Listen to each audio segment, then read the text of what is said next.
கடைசி ஓவரை மாசா வீசி ஐபிஎல் டைட்டில் ஜெயிக்கணுமா, மலிங்காவை கூப்பிடணும். பவர் பிளேல விக்கெட்ஸ், மலிங்காவை கூப்பிடணும். டெத் ஓவர்ல டீமை இழுத்து பிடிக்கணும், மலிங்காவை கூப்பிடணும். டெத் ஓவர்ஸ்ல எதிர் டீமை தடுத்து நிறுத்தணும், மலிங்காவை தான் கூப்பிடணும். ஏன்னா ஆடினது 122 ஆட்டங்கள், அதுல 170க்கும் அதிகமான விக்கெட்ஸா மலிங்கா எடுத்திருக்காரு. மிக முக்கியமா அத்தனை சீசன்களையும் சேர்த்து வச்சு ஒரே ஒரு முறை தான் 15 விக்கெட்ஸுக்கும் கம்மியா லசித் மலிங்காவோட பேர்ல இருக்குதுங்க.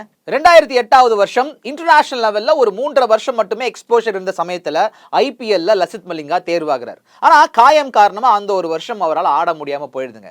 இப்போ அவரை ட்ரீட் பண்ண டாக்டர்ஸ் என்ன சொல்றாங்க அப்படின்னா, நீங்க லாங் ஃபார்மேட் ஆடாதீங்க, ஷார்ட் ஃபார்மேட் ஆடுங்க, அதுதான் உங்க காயங்களுக்கு மிக முக்கியமா அதை ரெக்கவர் ஆகிறதுக்கு வசதியா இருக்கும்னு சொல்லிட்டு.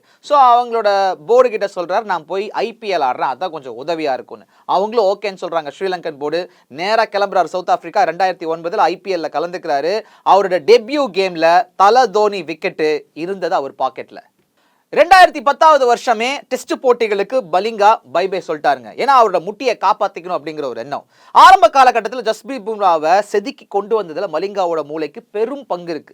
என்ன தாண்டி தொடரா பார்க்கலாம்னு சொல்லி நிக்கிற ஒவ்வொரு பேட்ஸ்மேனோட ஸ்டெம்பையும் நொறுக்கிறது ஐபிஎல் ஒரிஜினல் கில்லி மலிங்காவோட பொழுதுபோக்காவே இருந்திருக்கு.